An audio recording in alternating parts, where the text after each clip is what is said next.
Alright, good afternoon. Oh, halos kumpleto tayo ah. Si Bri lang kulang, tsaka si Rose. Yes.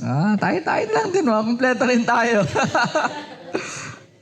Yes, so kumpleto. Alright, good afternoon sa mga hindi nakakilala sa akin. Ako ang inyong pinakagwapong pastor. Nag-isa. Alright, pag may mga dumating na bagong pastor, for sure din ako yung pinakagwapo. But at least I'll just savor the moment that I am the most handsome pastor in this place. Alright, so we are in the final installment of our series, Life Together. So we made a small change na ang series natin is every month so that we have a whole month to think about it, process it, practice it. But again, every series, hindi naman talaga siya napapractice during that time. Napapractice siya after. Okay? After that. And doon na naman matetest yun. And every year, babalik-balikan natin yung mga series, iba lang yung title. Okay, but same principle at bakit nagbe-block agad tong iPad. Ano may binabago? Anyways. So, balikan natin din naman to every year. Meron tayong prayer. Pag-usapan natin din prayer. Pag-usapan pa natin yung presence of God every year. Yung Savior, Lover, King. Niisip ako na isang buwan. Pag-usapan natin Jesus as a Savior, Jesus as a Lover, Jesus as our King. Napakagandang malaman. At salamat po. Tinuloy-tuloy mo yun, no? Magiging crush kita. And, yeah, so itong Life Together, pabalikan natin to some other time. Hindi natin titigilan to kasi hindi naman to one time, big time. Na pag pinag-usapan natin, ganun pa rin eh. Pag pinag-usapan natin ay, baka kailangan kong tanggalin yung, tanggalin ko yung battery. Saan yan? Sige, hindi talaga siya yun. Bakit nawawala? Halatang hindi sa akin eh. Sige. Salamat talaga sa Diyos sa buhay mo. Napaghahalatan yung edad ko. Nang ganyan ng panahon ko eh. Ha? Namamatay yung ilaw. Oo. Ayan.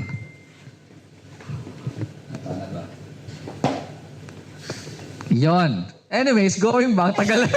Halatang nag-insta na lang, ano? Nagkasaltalong kung ano-ano kahit di naman relevant. Alright, so Life Together. Hopefully you're blessed and you are challenged sa series na to. So, recap lang tayo while we will finish this series Life Together. So, we started by talking about unity.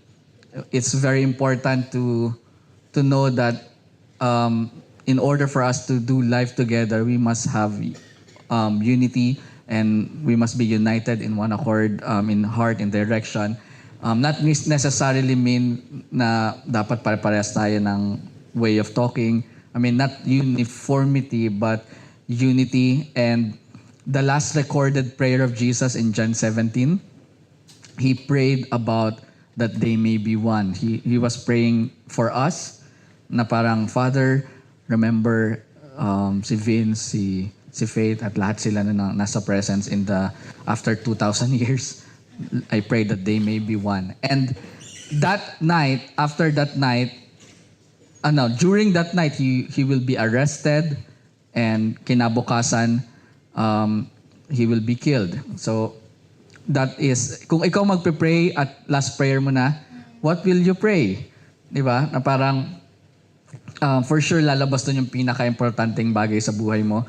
Ipagpe-pray mo for sure yung family mo, pagpe-pray mo for sure yung kung may anak ka or may pamilya ka, isasama mo sila lahat eh. Because ano na yun eh, parang huling beses mo na magpe-pray, and those words are very important. And Jesus, last moment niya last recorded prayer niya sa earth, and he prayed for unity. And we have this series verse, and I hope kabisado niyo ng lahat, Ephesians chapter 4, verse 3. Ano ulit yun? For God so loved it. Make every effort to keep the unity of the Spirit through the bond of peace. So dapat kabisado natin assignment yon. Ephesians 4:3, make every effort to keep the unity in the Spirit through the bond of peace. Ephesians chapter 4 verse 3, make every effort to keep the unity in the Spirit through the bond of peace. If you want to do Lectio Divina, ulit-ulitin mo lang yon hanggang makakuha ka ng flow. And Lord, yes, I will make every effort to keep the unity in the Spirit through the bond of peace, Lord God. Give me this power and desire, encouragement, Lord God, empowerment to do all the effort that I can. And magiging prayer mo na siya. Hindi mo na siya makalimutan. Alright? And so, then we address the main reasons of this unity. Offense. Okay, that's our second Sunday. So offense doesn't just wound you, it destroys unity. And again, by the way, the reason why unity is very important to God is because He is a united God. So we discussed that. Discuss ba ang tawag na? I shared that. Di pala tayo nagkaroon discussion. Ako lang pala ang nagsasalita. So I shared that na God is united. God is a community on Himself. And so a community that's united reveals Him as well, His nature. And so I shared about offense and paano din-destroy ng offense ang unity. Sabi sa Proverbs 18:19, basically, yung layman's term na to, a brother offended is harder to be won than a strong city. So, kung may kilala kayong taong offended, ang hirap ng lapitan, ang hirap ng kausapin, ang hirap ng i-win dahil, sabi nga, tama naman ng Bible, ang offended person, sobrang hard ng heart niyan and parang lahat ng sasabihin ng kina-offendan niya at kahit mabuti yung ginawa ng isang tao na kina-offendan niya, pangit pa rin sa kanya because of the offense. Alright? And then we discussed, I shared about na ang offense actually is like a stethoscope. Stethoscope. Alright? It actually reveals the status of your heart. Alright? And so, hindi lang siya parang, bakit ginawa ng mga tao to sa'yo? Bakit hindi ka nila pinansin? Bakit nila sinabi to sa'yo? And majority of the offense actually that meron tayo is perceived. Okay? Ano yung sabihin ng perceived? Hindi naman tagayin yung minimin ng tao. Affected ka lang. And it's perceived. Now, merong on the other side, meron talagang legit offense na talagang kulang na lang saksaking ka ng totoo. Alright? Talagang character assassination. Ano pa ba? Sinabihan ka talaga ng masasakit na salita. Pinagmumura ka. Ang daming ginawa sa'yo. That's legit offense. Alright? And so there are two types of offense, perceived and then the legit one na talagang direct attack, direct hit. And those are somehow valid in a sense because naramdaman mo pa rin eh. Okay? Pero with the perceived one, mas maraming perceived offense ang hindi dadaan sa atin. No, wala na may mic on. Hindi dadaan sa atin kapag anong term ko doon? We have this strong exercise. Hello? Nawawala yung mic ko. Back to this mic. Hello. Alright. Hello. So ganda yata ito eh. Mas mahina lang. Okay, going back. Nawala na tuloy ako, but going back. So, if you're secure in Christ, your identity is rooted in Him, then it's hard to offend you. Okay, again, it's very hard to offend someone na secure kay God. Kasi pag sinabihan mo siya na pangit ka, that's your opinion. Okay? Sabi ng nanay ko, hindi. So, I believe my God, I believe my mom, and I believe my wife. So, alright? So, what's your, anong value mo? Joke lang, anong value mo sa life ko? May ano pala eh, no? Galit pala talaga eh. But if you're secured with Christ, even sa mga gagawin ng mga tao, you will still be able to say, Father, forgive them. They don't know what they're doing. But again, iba pa rin yung direct hit. So, remember the example na ginawa ko, tinula ko si Vince. Sinampas kita actually. And it has a force. But because may somehow may muscle si Vince, alright, na kaya niyang Yan yun. Kaya niyang i-hold yun, although after nun, umiyak siya. Sorry. Okay? Natiis niya yun. At hindi siya umatras. Umatras ka ba nun? Umatras siya ng konti. Pero in the same force, gawin ko kay Jet, mas atras ka ng todo. Dahil mas mabigat yung body mo eh. Hindi ka siya. Malakas pala ni Jet, no? Medyo malakas kasi. I mean sa Hunter x Hunter. Okay. But the point is, if we will strengthen our spiritual and soul muscle, it will be harder for us to be offended by small things. Okay? Again, iba pa rin pag sinaksak ka, kahit gaano ka mag-practice nun, masusugatan ka talaga. And wounds will take time to heal. Okay? So, pag wounds, right, be humble enough to ask for help and ask the Lord to put you in a journey of healing. Pero kapag yung naghanda ka, then mas mahirap kang i-offend. The reason why kailangan natin maghanda, because sabi ni Jesus, Luke 17, offense will come. Okay, ayun lang yan. Yung summary ng Luke 17, it's inevitable for offense na hindi, it's inevitable. Basta ang offense ay darating. Things that will stumble you, sabi sa NIV, will come. Right? So, basically, sinasabi ni Jesus sa atin, 2,000 years ago, you will be offended. Someone will offend you. Just like yung ginagawa ko dyan lang. Someone will offend you. Now, if Jesus said, someone will offend you, then the question is not, bakit nila ako in-offend? Because Jesus already told you that they will offend you. So the question is, did I prepare for the offense, or naghanda ba ako dun sa offense? In the same logic and principle that when a storm will come, sabihin nung balita na may parating na bagyo, right? Either you will bring a payong, or you will not go out, or you will make sure that may food sa ref. Yes, may ref. Okay? Diba? You will make sure that you're prepared somehow because someone in authority told you that babagyo, uulan, and it's gonna be signal number 5, halimbawa. Okay? And Jesus himself told us 2,000 years ago, offense will come. Right? It will come. And even, isabihin, hindi niya sinabi kung saan. Basta darating yan. Sa moment na hindi mo inaasahan, ang saya-saya sa presence. I love, this is the best church ever until it's not. Right? Oh, I love, pagkakalat mo sa mga tao. And this is true story. People told us that this is the best church ever. Really? And they're no longer here. And Press is just 2 years old. So every single time that people, may ano pang trauma pala yun, no? People will say, oh, the best in church na to. All right, until it's not. Okay? Because that's true. That's reality. And especially yung mga tao na pumunta dito because of offense, umalis sila because of offense. Right? Mga tao na parang, no, because yung church na pinanggalingan ko, ganito, ganyan. Okay, nandito ako because ganito yung nangyari. And then, umalis din sila because of offense. And maybe you're here, hopefully naman, walang nagpunta dito because of offense. Because pag hindi mo dinil yun, bilangan lang natin ng ilang buwan yan, aalis ka din because of offense. Right? Not because masama tayong church and community, but because you will be offended for sure. You will be offended for sure. Kung hindi sa akin, kay Ivy. Okay? Hindi, joke lang. Hindi sa'yo, Ivy, kay Vince. Okay? So, you will be offended for sure. And so, we are trying to make sure that everyone is updated. Okay? Hindi updated. Everyone is well-informed that offense will come, then you should do something about it. Right? Strengthen your heart. And then sabi sa Proverbs 19 verse 11, a wise person overlook an offense. And the only time that you will be able to overlook an offense is if you're wise.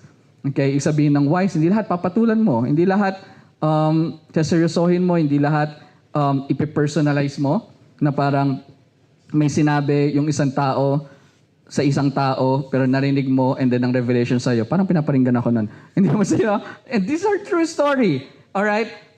If the moment that you, parang nakalagpas ka na dun sa season mo ng pagiging offended, and you're strengthened yourself na, and then makakarinig ka na ng mga, parang ganito lang yan. Sino dito ang nai-immaturean sa mga elementary student? Right? Di ba? But you used to be one. Okay? Pero the moment na makalagpas ka na doon, then suddenly, you will see, oh, these are immature acts. Alright? But pag nandun ka pa, you will not notice that what you're doing are immature acts. Alright? And so the moment na you pass doon sa level na yon, then you will see, talaga ba? Na parang lahat they take mo against you. And hopefully those people will be wise enough to go out again to go out then sa ang tagan sa dun sa offense era. Okay? I did have an offense era. Meron ba kayo mga ganon? Parang lahat na lang tungkol sa'yo, lahat na lang tungkol sa akin back then. Lahat na lang, parang hindi ako ginalang na. Parang asip naman dapat akong galangin. Okay? And we tend to really demand things. Di ba? That's why if you're secure in Christ, if you're rooted in Him, it's hard to offend you. It will be hard to offend someone who is rooted in Christ. I'm not saying it will be impossible. I'm saying it's hard. And that's the goal. Our goal is for us to be, hindi na ako niniwalang unoffended heart. Dati kasi parang I teach about, oh no, you should have an offended heart. But Jesus said, you will be offended, right? Time will come that something will come up and you will feel that offense. But again, when that offense enter your heart, then you should be able to know what to do. Okay? All right. And then Jesus commanded us this very radical command. Forgive 7 times a day per person. All right? Bihira ko tong marinig sa mga teaching. Ang tinuturo lang about forgiveness, forgive people. Right? Just forgive people. Pero kapag sinabi mo yung sinabi ni Jesus, forgive people 7 times a day per person. And nagre-restart yun per day. Naka-anim siya today, bukas, reset yun. Alright? Buksan natin sa Luke 17. Luke 17. So watch yourselves. If your brother or sister sins against you, rebuke them. If they repent, forgive them. Even if they sin against you 7 times in a day. And 7 times come back to you saying, I repent. You must forgive them. Okay? And I don't have any problem dun sa first strike. Okay? I don't have any problem. I think, hindi ako nagayabang. I don't have any problem sa first strike. Third strike, in a day, isa na ako sa mag-a-ask kay God, Lord, pwede ko mabaksakan to ng apoy? Alright? And hindi lang yon, fourth try, in a day, na parang, pwede ba pagbukas? Alam mo yun, magmamakaawa ka na sa tao, for sure. Imagine mo ito, magpapakaawa ka sa tao, pero pagbukas mo na lang itong foolishness na to, para ma-reset lang. But Jesus specifically mentioned, you must. Hindi, you should, or can you must forgive them. And then we will all say the exact same things that the apostle said. Increase our faith. The only part in the Bible or the commands as a Christian or a disciple of Jesus that they somehow feel like they are overwhelmed dun sa reality na yon is when it comes to forgiveness. Raising the dead, sure Jesus, let's do it. Forgive them 7 times a day. Lord God, please help me. Please, Lord. And I totally understand kung saan sila nagagaling. That's why we're calling this grace to forgive. Okay? You will be hurt by someone in this church. And yes, you might forgive them for the first time, but second time parang it will be harder. And so you need the presence of Jesus, the help of Jesus, the grace of Jesus to forgive them. All right? And then last week we talked about everyone as a part. Okay? In this unity in the Spirit, everyone as a part. If yung part mo ay mag-forgive, then you should do your part. If yung part mo, ikaw yung kami kasalanan, no? If yung part mo is to pray, then do your part. Alright? So everyone has a part, and unity is not a job of a few leaders, it's a responsibility of everyone. Okay? It's all our responsibility to make sure that the unity in the Spirit is here and mas na-strengthen every single day. Alright? Umaasa ako at nag-hope ako na hindi darating sa time. And again, may the Lord help us. May the grace of Jesus be with us. Na hindi tayo dumating sa point na we're talking about someone negatively sa isang secret room. Okay? So I hope, and those, nangyayari yan sa churches. Right? Ay, alam mo ba si JC? Ano lang naman okay lang ba pag-usapan natin? Naman yan, sabihin ng secret. Okay lang sana kung, alam mo si JC, napakagaling na tao niyan. Pag-usapan natin secret. Hindi man lang tinabi kay JC, Yung gano'n ka-bless kay JC. But I hope, and may the Lord help us na hindi tayo umabot doon as a church. That's why we are talking about this in pulpit na parang, hey, let's not do that. Let's do our part to maintain the unity in the Spirit. All right? So the church is strongest when every member contributes. So know your gift, and your gift is not for you, your gift is for the body. All right? And so if you are gifted on whatever gift, hindi yan something na you will do for your benefit. Especially, I think pinakamas na gagamit na in a self-centered way is prophecy. Okay? Ano pa ba? Marami pa. Pero prophecy yung pinaka-common na nagiging self-centered yung mga tao because I can prophesy. I will tell your past, your present, and future. I can tell it. And how prideful people can be if they can hear from the Spirit. And so, again, your gift is for the body and for serving. If only people in the church, in the body of Christ, maintindihan to, they will not be all about impartation. Because the more you give you have, the more servant you should be. Okay? And so okay na ako sa dalawa, tatlo. Ayoko maging alipin yun. Joke na. Ayun, ano pa rin pala no? Hindi na pala okay yung heart. But now, again, the point is, the Holy Spirit gave you something. It's for the body, for serving one another. All right, so we will transition now to the last part of this series. We will talk about together on a mission. Yes, together on a mission. Mag-evangelize tayo. Hindi tayo mag-evangelize. So imagine if someone were to ask someone who knows presence. I mean, hindi siya nag-church sa presence. Someone who knows presence or who knows about you that you are attending presence. And ito yung tanong nila, what is presence or that church known for? Ano kaya sabihin nila sa presence? Of course, di natin alam. Di ba? Kasi kung tayo tatanungin, this is the best church ever. Until it's not. All right? And all of us, I believe, we will tell people, ang ganda sa presence. I love the way they do things. All right? But for those people who are not attending presence, but know presence, or know you, na you're attending presence, and then they will be asked, ano mo yan? Saan ba kilala yung presence? Ano yung pinakaginagawa nila sa church? Ano kayo sasabihin nila? Some church, they've known about sa worship nila, okay, sa music. Ang gagaling ng mga instrumentalist doon. I hope na hindi tayo dumating doon. Di ba? Na parang, ano yung press? Ang galing ni Vince. Di ba? Kasi hindi. Joke lang. Okay? Joke lang. You're not that, hindi ka concert level, pero okay ka. Okay? Nasa lang tayo natin, JC.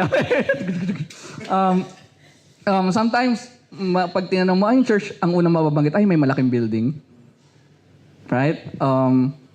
And they, somehow, yung unang masasabi ng mga tao is actually very important kung ano yung church na yon. And my prayer is this, either, okay? When people will talk about presence, those people who really worship the Lord, or, those people who really love one another. Yung mga taong lagi nag-away-away. Alam mo yun? Hindi yan ganun eh. But that's really an important question na pag sinagot ng mga tao, will really reveal what's really happening sa isang congregation. Alright? And Jesus said, not by sermon. Now, hindi niya sinabing by sermon they will know you. By how the revelation of the Lord will know you. that you are my disciple. No, he said, John 13, verse 34 to 35, a new command I give you, love one another. As I have loved you, so you must love one another. By this, everyone will know that you are my disciples if you love one another. So basically, Jesus gave the world a permission to measure the authenticity of our discipleship by one thing: how we love one another. Right? And so Jesus as a mission, together on a mission, yes, part of our mission is to advance the kingdom of God, to share the good news to people. That's our commission, right? That's the mission of Jesus. We are commissioned to advance the kingdom. But how will other people know that we are a true disciple, that our message are real, if when they look at us, parang in this, tama ba? Disciple ba talaga sila ni Lord? Right? I remember na meron akong mga, dating-dati pa to, mga people na sinasabihan ko talaga internally sa loob ko. Even pag may kausap ako na parang, no, actually, hindi yan mga Christian.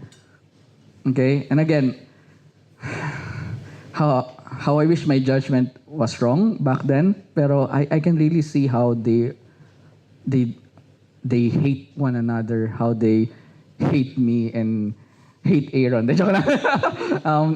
Like they hate people. They're just all about hating people. They use the pulpit to hate people. And for me, like, hey, that's not how people will know that we are Christ's disciple. All right. So here is our mission. I mean, main part of our mission is that our mission is to make sure that Jesus is revealed by how we love one another. All right, so together we are in this mission. All right? So alam ko, darating ang time, kakainisan mo yung katabi mo, but remember this, we are in a mission, and our mission is to love one another. So Jesus commands us to love one another, and think about this. He did not say, I suggest, right? You know what? My best suggestion is this, love one another. He did not say, actually my recommendation is for you to love one another. He said, a new command. And so love one another is a command. And so if we are a lover of Jesus, basically utos to ni bossing.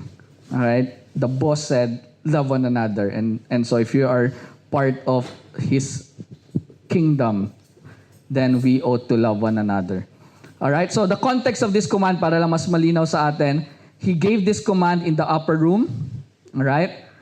The night before his crucifixion. And that gives this message, this command, mas heavier because ang dami niyang pwedeng sabihin yung last night niya bago siya i-crucify. Okay? And because after this, punta sila sa Gethsemane to pray, but ito yung hinugasan niya yung paa ng mga disciple niya. Then after this, tsaka sila nag-Gethsemane. But the night of his crucifixion, he can say, you know guys, be encouraged, be empowered, continue on your walk. Alright? God bless you. Okay, pwede yun eh. But ang dami niyang pwedeng last message, last commandment sa mga disciple. Oh, yung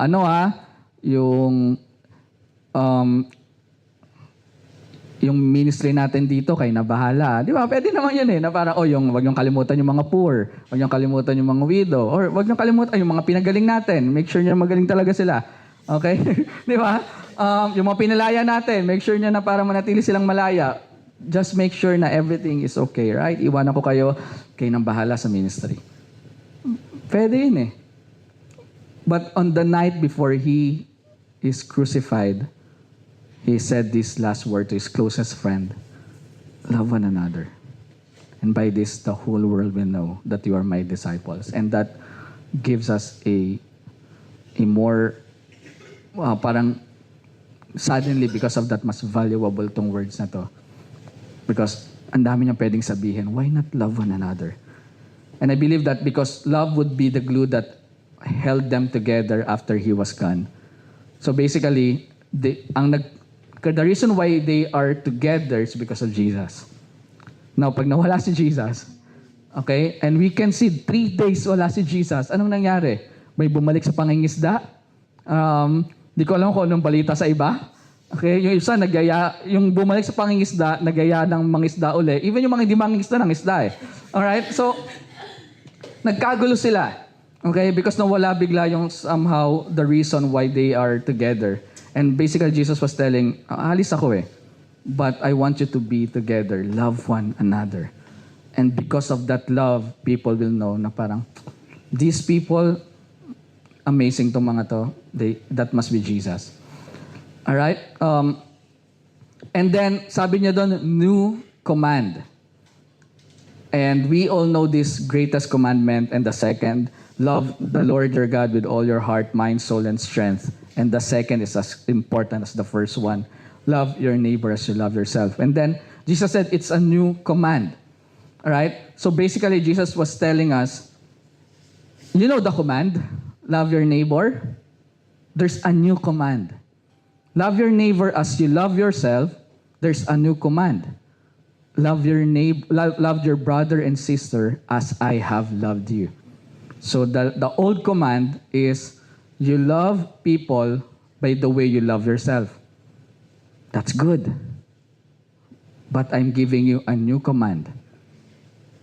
No longer you will love your neighbor or your brother or sister as you love yourself. You will love them as I have loved you. Mas malas yun, right? Because this night, hinugasan niya yung paa ng mga disciple. Hindi ko gagawin yun sa inyo, guys. It will be hard. It will be hard. I will obey the Lord. Alam ko to, so I will give to Jesus and say yes to Jesus whatever, however, whenever. But that will be hard. Right? Di ka pa magumugas ang paa mo, Vince? Right? I will obey the Lord. I will still do it. Don't get me wrong. I will still do it. I'm willing to do everything for Jesus. But I will be honest. That will be hard. Like, isa-isa ko kayong hugasan ng paa. Like, parang, nagagawa ko sa buhay ko. Alam mo yan, may ganun tawasok sa utak ko. Ba't ako naghugas ng paa ng mga tao? But he said, as I have loved you. That night, he knew that Peter will deny him the night after that.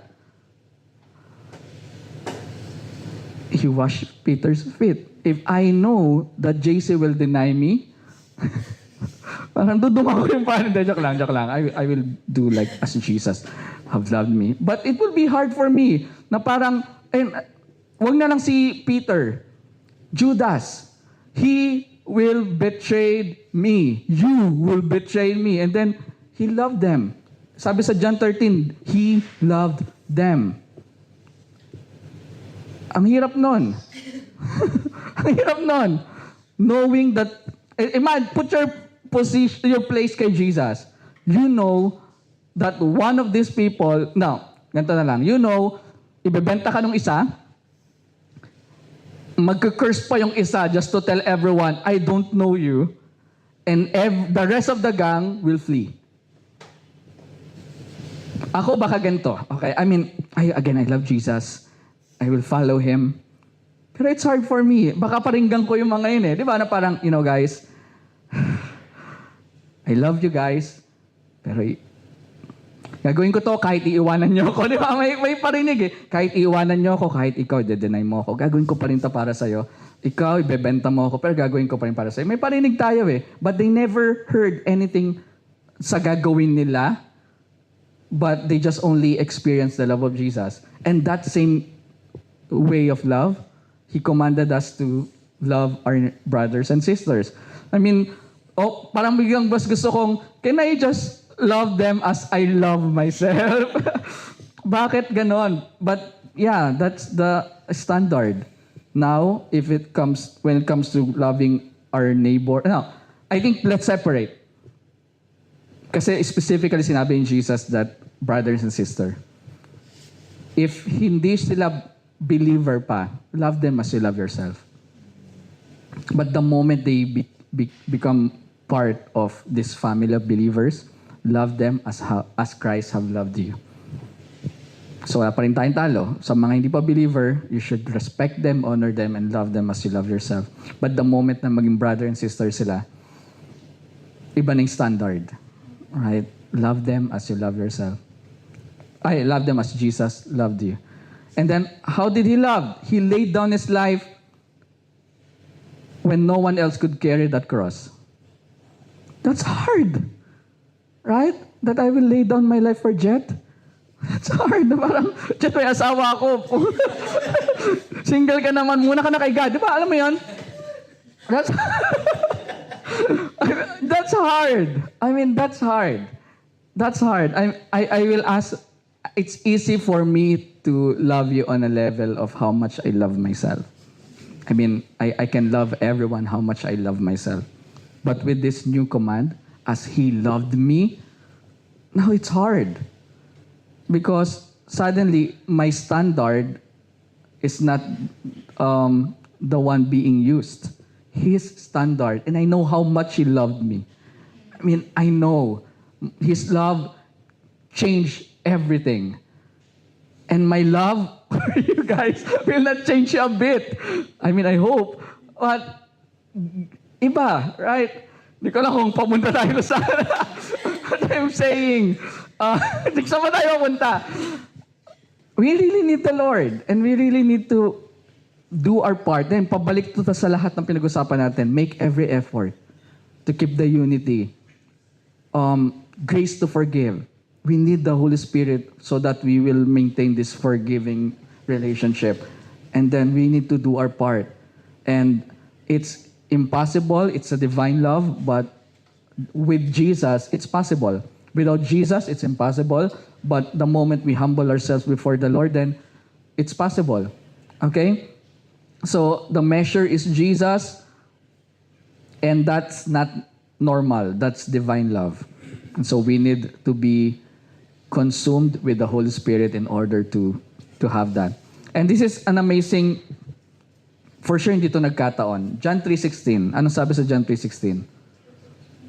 Jesus the way, di ba?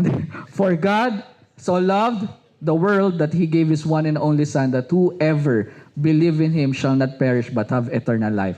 So John 3:16 basically was telling us, Jesus, God loved the world, He gave Jesus, and Jesus laid down His life for us. Now, 1 John 3:16, same author, same chapter, same verse, but on his second writings. 1 John 3:16 says this. This is how we know that what love is. Jesus Christ laid down His life for us, and we ought to lay down our lives for our brothers and sisters. All right? John 3:16, Jesus laid down His life. 1 John 3:16, you need to lay down your life. I need to lay down my life. John 3:16, it's His part. 1 John 3:16, now it's your part. Right? And we can have whatever excuses. Okay? But this is crystal clear. We are commanded to love one another and lay down our lives for one another. Okay? Na kapag may pumasok dito, napapatayin lahat ng Christian. For sure, magtatago kayo dito sa likod. But the expected will be, I'll die for you guys. No, I'll die for you. Yun, namatay tayong lahat. But still, hindi tayo magbebenta ng bawat isa. We will die for one another. Alright? And He is not telling us, basically, He's not telling us to try to be nice with one another. He's basically commanding us to lay down our lives. Okay? Seryoso maging Christian. No. Suddenly, it's not about you. Romans 12:10. Romans 12:10. Be devoted to one another in love. Honor one another above yourselves. Okay? Just above yourselves. Be devoted to one another in love. Honor one another above yourself. Alright? So we are in this mission, and our mission is to make sure that in our community, we are known as people who are loving one another. And Jesus said, by that, people will know that we are His disciples. Now, here's the problem. Okay? Here's the problem. We can't love like that if we are in love with ourselves. Okay? Like, ang heavy na nga ng standard ni Jesus. Alright? And we can't do this if we are in love with ourselves. So the greatest barrier to loving one another is not actually Satan out there. Na parang, ang hirap na magmahalan. Satan nandyan, no. The greatest problem actually is not Satan out there, but it's self on the throne in here. Alright? If lahat tayo nag-uunahan umupo sa trono, that's the real enemy of loving one another. It's not Satan out there, it's self on the throne in here. And the problem is our culture disciples us in the opposite direction. Ano yung mga loudest message today? Love yourself first. Self-love. Sana ngayon, self-love. Put yourself first. Right? Have you heard that? Ang gandang pakinggan, and at some point, madadala ka eh. Kasi talagang, ito yung message. Ang saya. Di ba? May isang kanta na alam ko kinanta nating lahat at sa mga medyo na ahead ng panahon, baka sinayaw natin to sa prom, 'di ba? Sabi ni Whitney Houston, the greatest love of all. Ano 'yun? And it's easy to achieve. Learning to love yourself. It's the greatest love of all. What? And she said that loving yourself is the greatest love of all. That's really anti-gospel. That's really anti the very thing that Jesus commanded us to do. But it's out there, and I love the melody. But that's the message of this world. Like, the greatest love of all. And that's so true. It's easy to achieve. Love yourself, guys. It has no cost. Love yourself. That's the greatest love of all. Put yourself above everyone. Just make sure that you prioritize yourself. Just live for yourself. That's the greatest love of all. And then sing this song. To cherry on top. Right? But Jesus said the opposite. Deny yourself. Love one another. Lay down your life for your brother and your sister. Put others above yourself. Respect and honor them more than yourself. Just die to self. Right? If Jesus will be here, He will rebuke Whitney. Diba? Na parang, hey Whitney, I rebuke you. That's a wrong message. Right? But we sing this, and I'm guilty. I love the song. But when we really process this, it's really anti-gospel. And so Paul warns us in 2 Timothy 3, verse 1 to 6. Okay? 2 Timothy 3, verse 1 to 6. But mark this. So basically, sinasabi pa ni Paul with conviction. Tandaan nyo to, mark this. There will be a terrible times in the last days. People will be lovers of themselves. Okay? Hindi lang sinasabi some people, but people will be lovers of themselves, lovers of money, boastful, proud, abusive, disobedient to their parents, ungrateful, unholy, without love, unforgiving, slanderous, without self-control, brutal, not lovers of the good, precarious, rash, conceited, and haba pa nito, lovers of pleasure rather than lovers of God, having a form of godliness but denying its power. Have nothing to do with such people. Ang haba ng list niya, doon lang tayo sa pinakauna. People will be lovers of themselves. And that's the enemy of the things that we are trying to achieve here. Because the greatest love is not easy to achieve. It has cost. People, it has cost. Whitney's wrong. Against, preaching anti-Whitney. Lovers of themselves, and the greatest love, Jesus said, greater love has no one than this, that a man laid down his life for his friend. That's the real greatest love. That one person is laying down his life for his friends. All right? And it has a cost. Your pride, your comfort, a lot of cost. All right?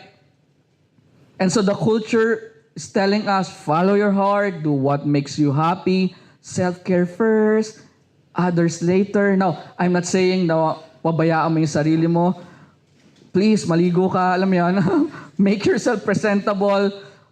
Hindi naman sinasabi ni Jesus na wag mo isipin ang sarili mo. Sinasabi ni Jesus, isipin mo yung iba more than yourself. But that's not really telling you na wag mo isipin ang sarili mo. No, it's just isipin mo yung sarili mo, but think of others more than yourself. Alright? I like what Francis Chan said. I forgot the exact sermon, but he said, in the end times, it will be normal to put yourself first and abnormal to put Christ first. So the church must choose to be abnormal. Alright? So it's normal to put yourself first, abnormal to put Christ first. And so parang sinasabi niya, so I encourage the church, let's be abnormal. Let's put Christ first. And so self-love, ang laging question yan, what's in it for me? But Christ's love says, what can I give for you? And so that's yung in-establish natin all throughout this series na parang, hey, it's not inward. Christ's love is always outward. Right? Na parang, inward with the Lord and then outward. We are just a channel of everything. What we receive from the Lord, we pass on to people. Sabi natin yan pala sa communion, what I received from the Lord, I pass on to you. What I receive forgiveness, and I give forgiveness. I receive acceptance, and so I accept you. I receive love, so I love you. I receive joy, so I give you joy. Alright? So we are just channel of whatever the Lord is pouring out in our lives. I love this sinabi nito ni Pastor Warren Wiersbe. Kung nagsusulat kayo na, sabi ni Pastor Warren Wiersbe, there are three things in this world. God, people, things. We were made so that we should worship God, love people, use things. However, if we worship ourselves and love ourselves first, we will ignore God, start loving things, and begin to use people.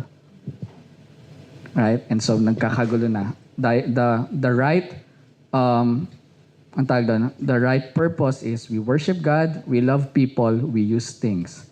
Pero kapag naiba yung naupo sa trono, we ignore God, we love things, and we begin to use people. And ayun yung nangyayari sa world. Because may nagkaroon ng mali sa purpose. And we just need to put everything in order. Let's worship God, love people, use things. Alright? Okay pa ba kayo? Diba? It's easy to achieve. No, it's not. If we will sing that song, laging after nun, maganda tayo, disclaimer. Okay, then let's not sing that song. Mamaya, nasa line-up ko pala yun sana, karaoke. So when we love ourselves above others, we withhold forgiveness because this is how we will think. They don't deserve it. Right? Sa mga taong nasaktan at hindi makapagpatawad, that's the line of thought.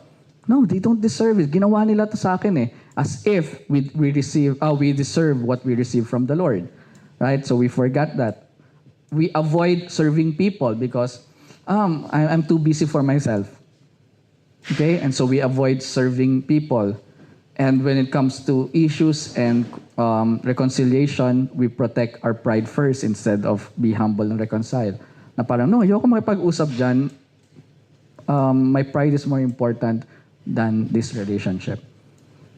That's how love of self will do in a community. And that will destroy unity, that will destroy our testimony as a church, that will destroy people looking at our church and see Jesus. All right? So let's not believe with me. Philippians chapter 2, verse 3 to 5. Ito yung antidote dito sa self-love. Philippians chapter 2, verse 3 to 5. Do nothing out of selfish ambition or vain conceit. Rather, in humility, value others above yourselves, not looking to your own interest, but each of you to the interest of the others. In your relationship with one another, have the same mindset as Christ Jesus.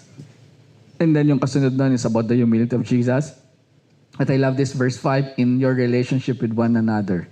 In your relationship with one another, have the same mindset as Christ Jesus. So it's almost the same thing when Jesus said, love one another as I have loved you. Alright? James 3:16. Mahilig tayo sa mga 3:16. James 3:16, for where you have envy and selfish ambition, there you find disorder and every evil practice. If there's envy and selfish ambition, like if there's self-centeredness in wherever community, there you find disorder and every evil practices. Okay, wala pa naman mga evil practice dito, right? But James said, if there's a selfish ambition, then you will see every evil practices, right? And I hope and pray that we will not have that. So the enemy of love is not Satan, it's self. If you love yourself, then it will be hard to really love the way Christ loved us.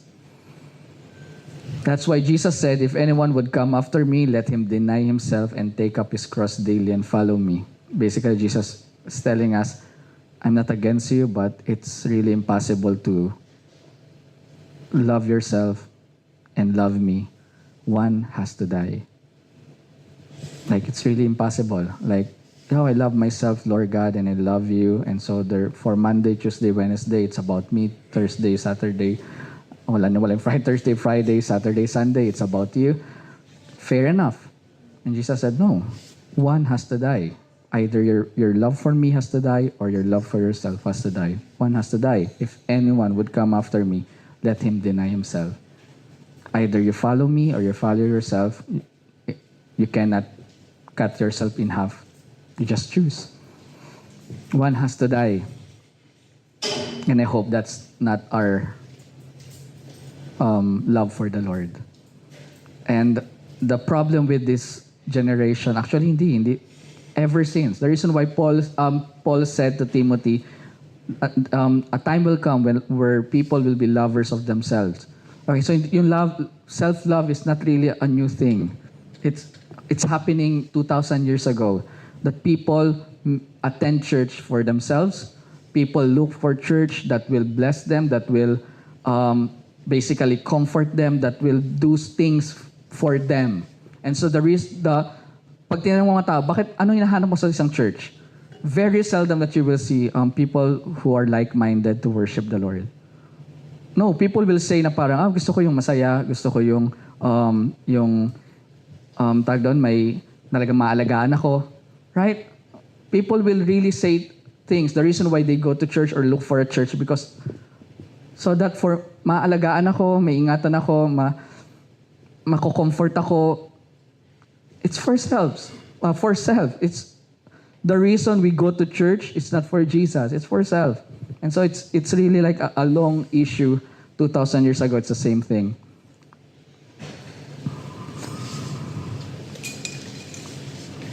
Yes, nagsisermon ako. Ako nagsisermon, pero yeah, it's really, we really need to talk about this.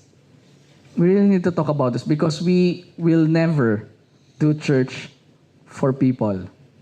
We will never think about people whenever we plan for our service. We will never, hopefully by God's grace, hindi tayo upo na parang, paano natin makikip yung mga tao? Anong magpapasaya sa mga tao para magstay sila sa church? May the grace of God be upon us na after 5 years, same pa din tong conviction na to. Kasi mahirap pag lumaki sa church, baka biglang, kailangan nating ma-make sure na okay sila pag service. And I mean, that's not bad. But if that's really the focus and priority, that's bad. Because we are just basically feeding the self-centeredness of people. Like, worship Jesus or find another place. Like, deny yourself or find another place. Love one another or find another place.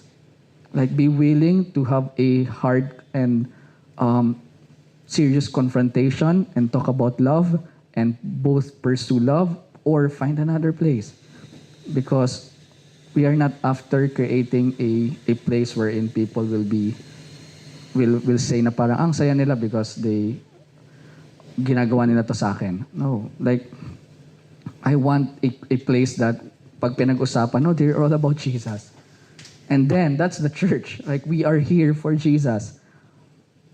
All right, 1 John chapter 4 verse 11 to 12. Dear friends, since God so loved us, we also ought to love one another. No one has ever seen God, but if we love one another, God lives in us and his love is made complete in us. Now, we always say this, we want the presence of God in our community. Okay? And the presence of God comes when we worship, but it stays when we love one another. Okay? Because sabi dito, 1 John 4, no one has ever seen God, but if we love one another, God lives in us. And so basically, when we worship, the Holy Spirit manifests himself, but when we love one another, he makes us as his home address. Na parang people, he will tell people, you want to see me? My address is in Finma. Okay? Do you want to see me? Go to this place. That's my address because I live there. God said God lives in us and his love is made complete in us. Merong isang church father in the 2nd century. Hindi ko alam kung narinig na siya. Tertullian? Hindi Tertullius Tertullian. He is the first person, kung di ako nagkakamali, who used the word Trinity. Okay? And so in his account, in Apology 39, citation, Apology 39, yung parang account niya to, ito yung sabi niya, it is mainly the deeds of a love so noble that lead many to put a brand upon us. So basically, nung 2nd century, sinasabi niya na, ito yung branding ng mga tao sa kanila. Okay? Ito yung sabi ng mga tao. Sabi nila, see, they say, how they love one another, how they are ready even to die for one another. No tragedy causes trouble in our brotherhood. The family possessions, which generally destroy brotherhood among you, create fraternal bonds among us. One in mind and soul, we do not hesitate to share our earthly goods with one another. All things are common among us, except our wives. Siguro to. Masaya itong pakinggan pag nagsasermon. But basically, sinasabi niya doon sa account niya, people say this about them. Sabi ng mga tao, see how they love one another, how they are ready even to die for one another. Like it happened 2nd century. Now, seldom, kung meron pa mas konti doon, that you will see people outside the church telling a church, grabe no? They love one another. They are really willing to die for one another. That must be Jesus. Right? Now, grabe ang ganda ng tugtugan. Grabe ang saya dito. Grabe ang ganda ng place or but 2nd century, how they love one another. And all things are common among us except our wives. Funny. Tawa ako, nabasa ko. Ay, inulit ko lang. So that's our mission. All right? Our mission is for people to go back to the book of Acts. Remember that? That our mission is actually not to be the future church, but actually to go back to our real future, which is the book of Acts. And pinag-usapan natin ito last week. And the Lord added to their number daily as those who were being saved. The Lord himself added people to their community just because they are all devoted with one another, devoted to love one another. Their gathering is not fueled by joy, their gathering is fueled by love. They just devoted themselves to the apostles' teaching, breaking of bread, prayer. They're just there because they love the Lord and they love one another. Like all possessions are being shared. Ayun yung hiramin yung mga gamit namin. Okay? Yung toothbrush ko pwede yung hiramin. All possessions are being shared. They are fueled by love. They are growing not because they have a good marketing. They are growing not because they have a good program. Right? Ngayon, marketing and program are important just to keep people. And I hope that we will never go that. I mean, we will plan for the service, but loving one another, that's our mission. If we will just be good at loving one another, the Lord will add people in our numbers. Right? And then tsaka tayo mag-marketing na joke. I will end here, Galatians 6 verse 10. Galatians 6 verse 10. Therefore, as we have opportunity, let us do good to all people, especially to those who belong to the family of believers. Right? If that's a brother, that's a sister, let's love them. Ang standard, okay, ganito. If that's not a brother or sister, love them as you love yourself. If that's a brother or sister, love them as Christ has loved you. Okay? And then, going back to what Jesus said, this is our mission statement from the lips of Jesus himself. By this, everyone will know that you are my disciples if you love one another. Okay? Magmahalan tayo at magtulungan. Alright? So, life together. Life together. It's easier because konti pa lang tayo eh. I mean, for sure, may mga issues na mag-a-arise or kasi hindi tayo pare-parehas pag-isip.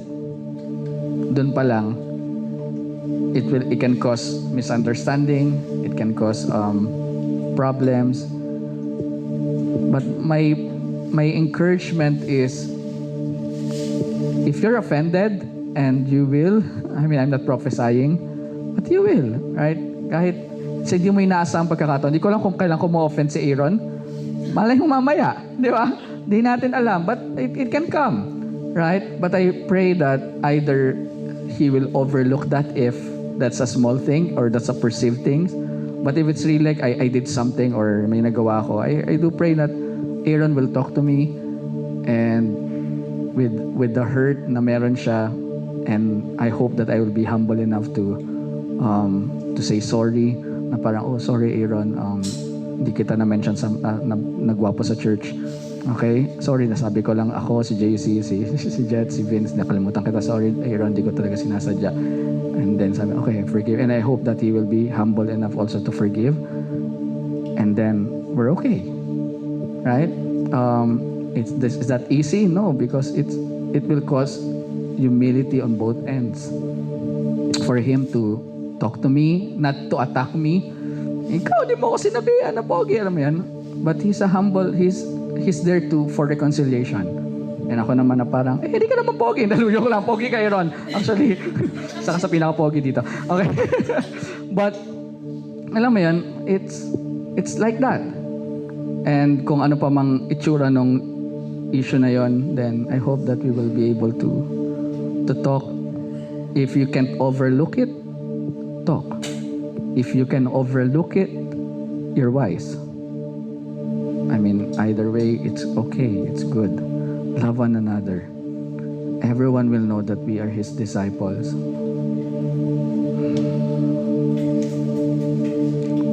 And not even the way we worship, right? How I pray that the way we worship will really be a mark na parang, presence worship. The best. So hot on sign. Ano man? Presence worship. The best. But even worship, it did not say the way you worship, people will know you. No, because people can worship God and act like unbeliever after. Right? And so how I wish that will be a good mark, but it's really like loving one another. Just loving one another. So ngayon, susulat nyo sino kinainisan nyo sa church. Like, can we all stand? And we will pray for our church. Right? Because again, the context of this is our community. We will ask God for grace. Grace to forgive. We will ask God for grace to be able to do a divine love. The reason why sobrang hinhighlight ko yung command ni Jesus to love one another as I love you na sobrang bigat, because it's really a divine love. A love that only Jesus can do. Now, we can have all excuses. Si Jesus yan eh. But we are called to be like Him. And we're Christians, we are like Christ. And so ngayon, suddenly, hindi natin yung masasabing si Jesus yan because as far as this world is concerned, di ba dapat ikaw din si Jesus? You represent Him, you become like Him. And so, you're Christian, you're Christ-like, so you're Jesus-like. And so, because we have that call, then we really need to have the grace of the Holy Spirit to, Lord, make us able to love people as Christ has loved me. And so we just, and let's pray for the church to keep this as our main internal mission, right? Not to keep people, but to keep the unity in the Spirit. We will not, I hope time will, di darating yung time na may kailangang sumayaw or magpatawa. I hope na I'm funny enough para doon. Alright? Para lang makip yung mga tao. It's okay to just think about the Lord and think about showing the Lord to people.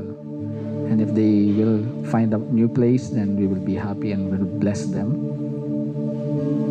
So just loving people. Okay, can you pray for the church? Later we will pray for one another, but can you pray for the church? In your own words, like think about our church and the future of our church. And ask God, Lord, fill us with your love so that we will be able to love one another. Give us grace to forgive. Ngayon pa lang, Lord, nag-aas na kami ng grace pag dumating ang panahon that may mga hurt dito sa church. I pray, God, that pag dumating ang time na yan, you will give them grace to forgive. Thank you, Jesus.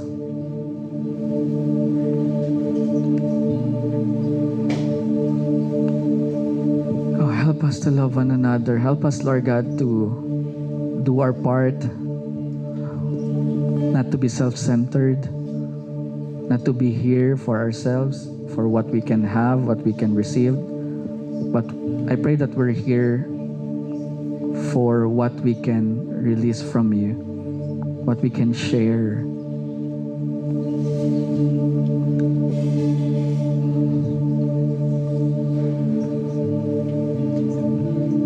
And I pray, Lord God, that we will worship you, love people, and use things. And I pray that we will keep it that way. I pray, Lord God, help us not to love ourselves, ignore you, love things, and use people. I pray, Lord God, that we will not come to that misalignment and disorder. Help us to be in order. You on the throne, and we're loving people, and we're using the things that you're giving us. Thank you, Lord God. And I pray, Lord God, give us the grace to be strong against offense. And I pray, Lord God, that we will not be complacent, Lord God, in exercising our soul. Like, I pray na hindi namin kailangang hintayin na ma-offend kami just to exercise loving, forgiving, honoring, understanding. I pray, Lord God, that every single time that we can exercise and practice and lift weights, we will do it with joy. So that when a heavier weight comes, kaya pa rin namin iangat. And of course, kapag sobrang bigat, you will be our spotter. You'll help us for sure. Thank you so much, Holy Spirit. I pray that we will keep in step with you. And just like the main verse of this series, Lord God, I pray that we will make every effort to keep the unity in the Spirit through the band of peace. Help us, Holy Spirit. We love you. In Jesus' name, amen.